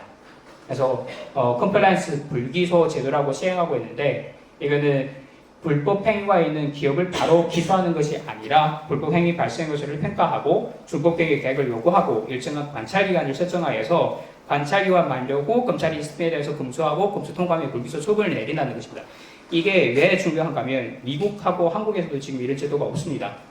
그래서 무슨 뜻인가 하면 범죄가 있으면 당연히 수사하고 기소 요건이 되면 기소하는 것이 기소해야 되죠. 기소하는 것이 검찰이 하는 일인데 검찰이 봤을 때 이거는 기업 자체가 미숙하다. 기업에서 경영에서 미숙하고 그래서 어느 정도 컴플라이언스에 대한 이지도 있다. 주법행위에 대한 이지도 있다. 그러면 내가 어느 정도의 관찰기관을 줄 거야. 이 관찰기관 안에서 CP 시스템을 구축하고 그리고 앞에 말했던 그 뭐 보상 같은 거 사회적인 보상을 다 하고 그러면 그 관찰기간 지난 후에 다시 한번 봅니다. 다시 한번 점검합니다. 점검하여서 진짜 잘했느냐 평가하고 만약에 진짜 잘했고 그러면 이후에도 이 기업이 다시 이렇게 불법 행위를 하는 그런 리스크가 많이 감소되었다 이랬을 때는 불기소를 하게 됩니다. 그러면 기업의 입장에서는 형사처벌을 안 받게 되고 책임자 입장에서도 형사처벌을 안 받게 되는 것이죠. 네, 그래서 제일 중요한 것이 어떻게 보면 중국의 컴플라이언스 불기소제도는 이게 불기소를 받는다는 것이 상당히 중요한 것이 형사처벌이라는 것이 어떻게 보면 상당하게 기업의 입장에서는 대단한 것이죠. 예를 들어 이 기업의 책임자가 CEO 아니면 대표이사가 형사처벌을 받아서 감옥에서 뭐 징역형 1년 동안 있는다 해서 기업이 망하겠느냐? 망할 수 있습니다. 왜냐하면 어떤 기업의 그 지도자의 역할이 엄청 중요하니까 그렇기 때문에 이게 기업에 대한 그 기소를 한다는 자체가 이 기업을 망하게 할 수 있다는 것입니다. 네, 그런 면에서 불기소할 수 있다는 것은 기업을 살려주겠다는 것이죠. 네, 그래서 이 중국의 검찰의 컴플라이언스 불기소 제도는 지금 일단 뭐 이렇게 많이 이렇게 정책을 발표하여서 시범적으로 운영하고 있습니다. 예, 처음에는 작은 범위로 운영하다가 지금은 165개 기층검찰원에서 그리고 전국 27개 시급검찰원에서 운영하고 있습니다. 네, 사법정책은 더 구체적으로 말씀드리지 않겠습니다. 네, 이거는 그냥 살펴보시면 돼요. 그러니까 이거 중국의 근거이죠. 이 시스템을 하고 있는 근거. 그래서 적용 대상을 보면 이렇습니다. 여기 제3자 평가제도라는 것은 무엇인가면 검찰이 아까 말씀드렸잖아요. 그러니까 위법 행위를 발견하였고 그러면 일정 동안 관찰 기한을 주고 마지막에 검수하는데 검수하는 것을 검찰이 만약에 검수했을 때는 그럴 수가 있잖아요. 내가 이게 수사한 게 검찰이고 내가 수사에 대해서 많은 노력을 기울였는데 그런데 그 편견이 있을 수 있죠. 내가 수사해도 봤더니 얘네들은 좀 더 범죄자 같다 이런 편견이 수사로 했던 사람에서는 너무 쉽게 나올 수 있고 저도 수사팀에 있어서 그런 것을 압니다. 내가 노력해서 수사하고 노력해서 불법적인 증거를 찾아냈기 때문에 당연히 이게 좀 더 나의 노력에 대한 이게 이 사람이 마지막에 무죄이거나 아니면 내가 생각했던 죄보다 적게 나왔을 때는 마치 나의 노력이 무거움이 되는 그런 상황이다 보니까 수사하는 입장에서는 그냥 좀 더 이렇게 선입견을 갖고 이 모든 사안을 볼 수 있는 것이죠. 그렇기 때문에 검찰이 마지막에 다시 검수한다는 것은 수사했던 검찰이 다시 검수한다. 이거는 좀 더 공정성에 문제가 있을 수 있다. 그래서 제3자 감독 평가. 예를 들어서 어느 로펌에서 이것을 심사하고 아니면 뭐 회계사 사무소에서 진짜 컴플라이언스 잘 됐는지 한번 심사해서 로펌의 이견서 아니면 회계사 사무소의 이견서를 검찰에 제출하여서 상대적으로 좀 더 공정한 평가를 받을 수 있게 하는 게 제3자 감독 평가 시스템입니다. 네, 이거는 뭐 적용 대상은 무엇이냐, 그리고 적용 요건은 무엇이냐인데, 적용 대상이 시를 보면, 기업 실제 지배자, 그러니까 기업든 법인체는 당연하고, 기업의 지배자는 당연한데, 실질적 지배자, 그리고 기업 운영관이 주요 책임자, 핵심 기술을 갖고 있는 인원, 그러니까 생산과 운영에 중요한 관련성이 있는 개인은 다 여기 적용됩니다. 여기 무슨 말씀이냐면, 컴플라이언스 불기소 사법경찰에 적용하는 범위를 어떻게 보면 많이 넓혔습니다. 그래서 이 기업의 생산하고 운영에서 엄청 중요한 관련성이 있는 사람이면 여기 불기소할 수 있는 적용 범위에 포함한다는 것이에요. 예. 그러면 당연히 그냥 오너만 들어 안 간다고 해서 이 기업이 핵심적인 기술을 갖고 있는 사람이 들어가면 그 사람도 그 구입도 망할 수 있잖아요. 그래서 그것을 피면하기 위해서 적용 대상 범위를 상당히 높게 잡고 있고, 적용 요건은 이렇게 쳐다보면 되겠습니다. 예. 여기 들어가면 너무 복잡하고요. 뭐 인재인권은 무엇이냐, 이거는 다 요건이라서 일단 넘어가겠습니다. 예. 그리고 적용하는 범죄가 이렇게 있습니다. 예, 뭐 모든 범죄에 다 사람을 기업이 마약을 했는데 그 마약 밀수를 했는데 그거 적용해주겠다 이것이 아니고. 이렇게 생산 관련 범죄, 뭐 금융시장 질서 관련 범죄, 세수 관련 범죄, 그러니까 기업이 일상적인 정상적인 경영에서 자주 발생하는 있는 범죄, 그것에만 한한다는 것입니다. 그리고 각 지발 검찰청의 내부 규정을 보았는데 이거는 뭐 저희 법조인들이 그냥 따지는 것이라서 넘어가겠습니다. 뭐 어떻게 적용 요건을 어떻게 설정했는지 뭐 이런 거는 넘어가고. 네, 시사점을 보면 일단 그러니까 일상모드라는 건 사전 모드죠. 그러니까 범죄가 발생하기 전에 건강검진 하는 것처럼 이거는 기업이 자체적으로 하는 것이고, 이거 왜가 중요하면 만약에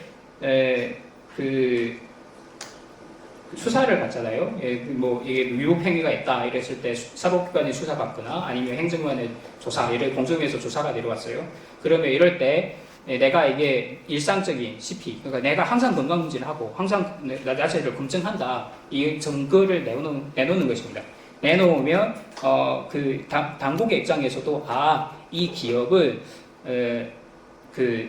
준법 병행을 하기 위해서 최선을 다했구나, 주의임무를 다하였구나. 그러니까 일상적으로 관리를 소홀히 하고 이런 기업이 아니라 운영하다 보니까 어쩔 수 없이 뭐 이게 실수로 이런 문제가 생겼구나, 이것을 하는 것이 일상 CP의 중요점이고요.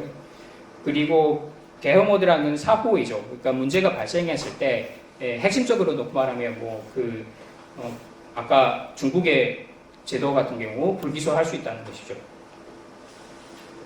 그래서 적용 요건을 다시 보면 범죄 행위가 기업의 정상적인 생산과 운영에서 발생한 것이다 하고, 형사소송법에서 규정한 상대적 불기소를 적용할 수 있는 정도의 경한 범죄의 하나입니다. 중범죄에 대해서 불기소한다는 게 아니라, 그리고 사회에 초래하는 부정적 영향 대비 범죄 주체에 대한 불기소 처벌을 하는 것이 사회적으로 득이 더 크다, 이것을 평가하여서 불기소한다는 것입니다. 다만 문제점도 있습니다. 다만 이러한 목적 달성을 위해 기업은 자신의 실질적인 경영 상황, 지배 구조 등 어떻게 보면 기업에 놓고 말해 아주 핵심적인 그런 정보들이죠. 이것을 검찰, 그리고 검찰이 지정한 로펌이거나 회계사한테 공개해야 되는데, 그러면 그렇게 공개했을 때 비밀 유출이 나왔을 때는 누구를 책임져야 되느냐? 검찰을 구성해서 너의 비밀 유지를 이부를 안 하겠다 이렇게 과연 할 수 있는지 이문이 되고요. 그리고 두 번째는 규정들이 아직까지 명확하지 않아서 실무에서 검찰이거나 제3자 간독평가관의 기관이 기업운익에 과분하게 간섭할 수 있죠. 예, 아까도 뭐 특히 검찰 같은 경우는 공권력을 갖고 있어서 감다라 배다라 검찰이 자체가 그렇게 뭐 기업 경영을 잘 아는 것도 아니고 근데 이건 안 된다 저건 안 된다 이렇게 뭐 너무 과분하게 간섭하면 취지는 이게 너희들을 불기소화해서 기업의 경영을 살려주겠다는데 오히려 너무 많이 간섭하면 그 과정에서 기업이 오히려 죽어나가는 그럴 수도 있습니다. 네, 그래서 결론적으로 해결책을 제시해보면 일단 자신에만은 CP 시스템을 구축합니다. 그래서 이거는 어떻게 하면 자기만의 CP 시스템을 구축하는 거에 있어서 있기 때문에 일단 넘어가겠습니다. 그리고 국가안보와 사회 안정에 영향을 주는 부분인지 엄밀히 검토해야 된다. 특히 중국에서 사업하는 기업들은 이거 아주 중요하고요. 세 번째는 현지 사법부와 검찰기관과 시스템 구축 관련 운영에서 주도적인 교류가 필요합니다. 중국에서 하고 있습니다. 왜냐하면 이거 지금 중국에서 불기소 컴플라이언스라는 게 이제 처음으로 새롭게 어떻게 보면 뭐 전 세계적으로 새롭게 하고 있기 때문에 어떻게 해야 될지 실은 뭐 당국에서도 많이 고민하고 있어서 기업의 입장에서는 주동적으로 찾아가서 우리는 이러한 문제가 있고 난제가 있는데 도움을 받아서 잘 해결하고 싶다 이렇게 말하는 것이 나쁘지는 않을 것 같고 오히려 당국 입장에서는 그것을 원할 수도 있습니다. 네, 네 이상입니다. 네 감사합니다.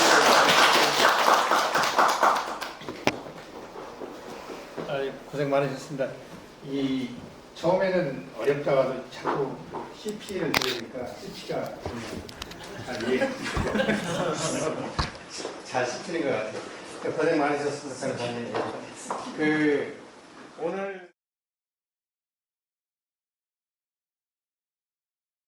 혹시 질문하실 거 있으면 좀 짧게 시간이 많이 흘러서 짧게 말씀해 주시면 고맙겠습니다. 이렇게 우리가 이렇게 전체적으로 다 이렇게 할 수는 없겠지만,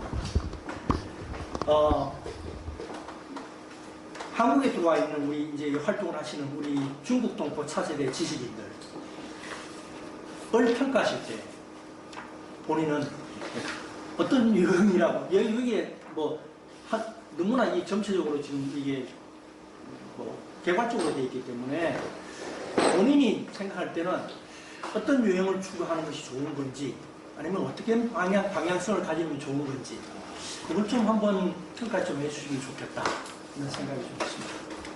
제가 그때 제일 좋아하는 유형에 대해서 되게 발표했으니까 네, 저는 네 번째 유형이 제일 좋거든요. 자유지향. 네. 첫 번째 이제 그 자유지향. 저는 자유지향하는 유형입니다. 저는 권력에 대해서 별로 관심 없어요. 권력을 가질 수 없다고 생각하기 때문에.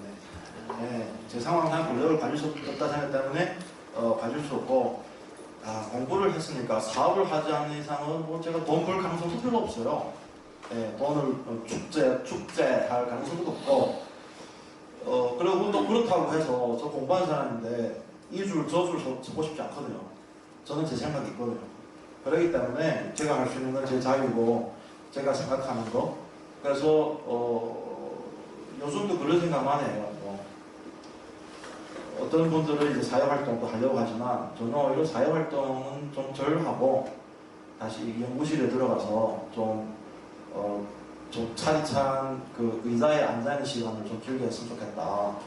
그게 이제 중국말로 하면 렁반덩에 앉아있는 시간이 제일 중요하다고 생각하고 근데 아직 제가 참 저 스스로 좀 되게 다르면 아쉽지 않은데 그걸 잘 못하고 있는 게 좀 아쉽거든요. 렁반덩에 앉아서 이제 글 쓰고 책 쓰고 제가 마음에 드는 글 쓰는 게 제일 어려운 문제고 그러니까 한국에 있는 조선족 학자들도 그렇고 중국에 있는 조선족 학자들도 그렇고 첫 번째 유형은 되게 어렵습니다. 현실 타협형은 뭐 장이 되고 뭔가 이제 권력을 가지고 막 이건 어려워요. 그래서 뭐 그렇게 노력하시는 분도 있긴 하겠지만 모르겠어요. 제가 이제 한참 후배라 가지고 뭐라 하기도 어렵겠는데 그냥 현실을 인식하는 게 좋지 않겠냐. 현실을 타협하지 말고 현실을 인식하는 게 좋지 않겠냐. 첫 번째. 그다음에 두 번째, 돈을 벌려면 지식으로 돈 못 법니다. 돈을 벌려면 지식으로 사는 게 아니고 나가서 사업해야 돼요. 사업하는데 뭐 어떻게 하는지는 그거는 또 그 사람들 선택이고, 여기 이제 검찰 출신인 이제 변호사님 계시니까 그 사업하시는 분들에서는 가장 잘 아시겠죠. 어떻게 사업을 하시는지, 어떻게 축제를 하시는지. 그 다음에 세 번째는 아마 제대로 공부를 했다면 세 번째 사람은 되지 않을 겁니다. 제대로 공부를 했다면. 공부를 했는데 세 번째 사람 된다는 거는 그거는 가짜인 거예요. 그건 공부를 안 한 거라고 거거든요. 그래서 결국에는 제 생각에는 마지막 귀결했는데, 지금 제가 보기에는 우리 이번에 책 쓰기도 어려웠고, 그러니까 필진 모집하기도 어렵고 여러 가지 있었는데, 제가 보기에는 어쩌면 좀 마지막 유형이 많지 않을까.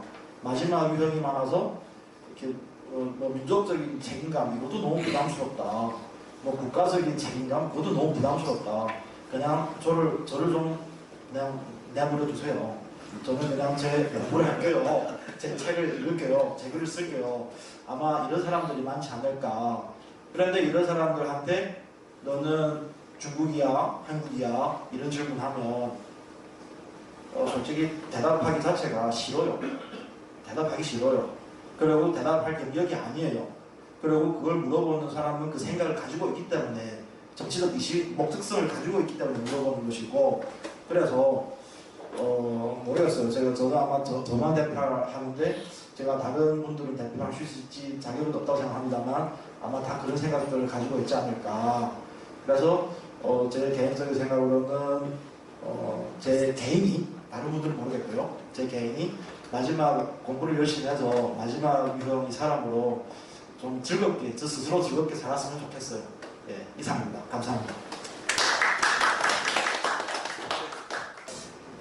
이게 제 연구 주제 때문에 그런 걸 수도 있겠지만, 선생님께서 방금 전에 이제 자유지향형이 이제 본인이 이제 추구하는 거라면, 선생님이 그러니까 어떤 학술적 활동을 하는 데 있어서, 그리고 그게 선생님의 정체성에 있어서 가장 중요한 부분이라고 했을 때 조선족이라는 게 큰 의미가 있나요?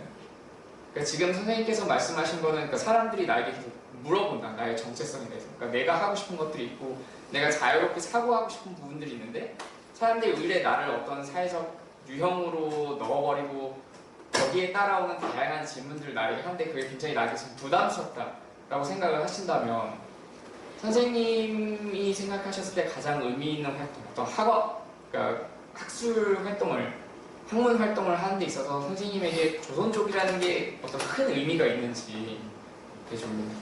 어떤 분들은 조선족을 감추고 싶어요. 어떤 분들은 조선족밖에 몰라요. 근데 저는 조선족을 생각하는 게, 누구가 저한테 물어보면 저는 조선족이 된 게 매우 럭키하다고 생각해요.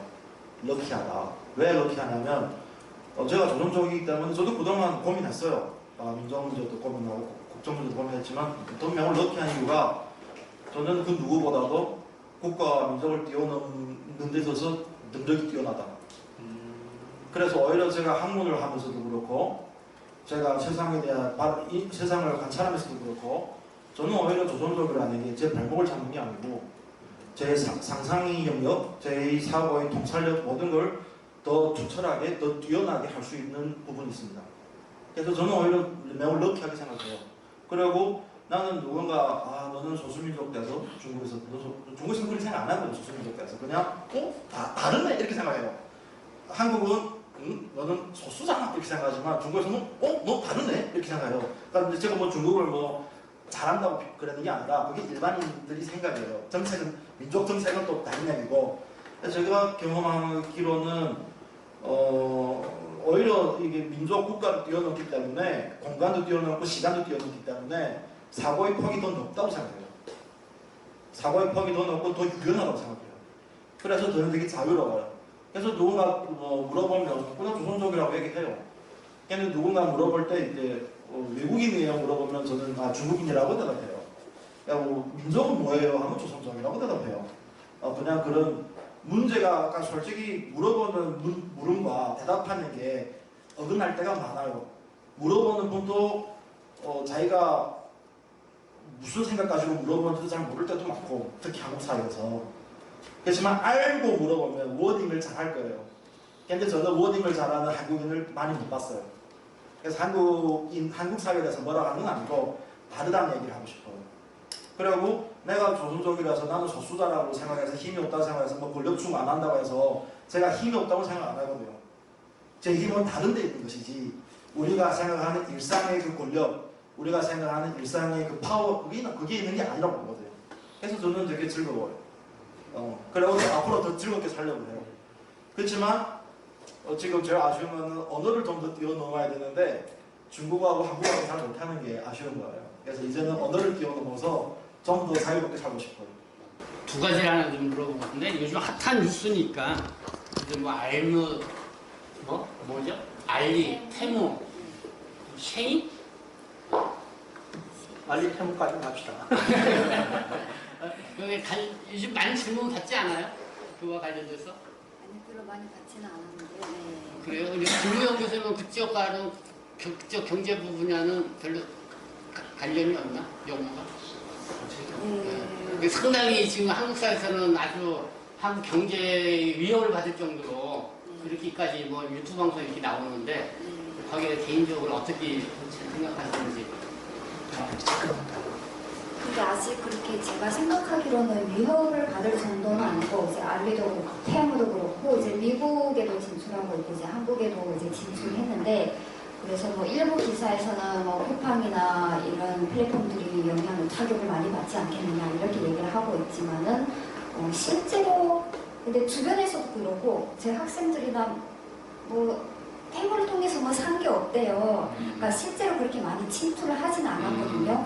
단지 이제 최근에 많이 이게 이제 뜨고 있는 거는 뭐 마동석이 뭐 광고를 하기도 하고 또 막 싼 가격으로 좀 저가의 저품질의 제품을 아주 싼 가격으로 이벤트 할인 행사를 하면서 물량을 막 내놓다 보니까 좀 이슈가 많이 되고 있긴 한데 근데 실제로 이제 배송이라든지 물류 시스템에서도 문제가 좀 있고 더군다나 이제 품질적인 문제도 있기 때문에 뭐 미국 시장에서나 한국 시장에서는 그렇게 장기적으로 아직은 핑크빛 전망이 나오고 있다. 그렇게 저는 보고 있지는 않습니다.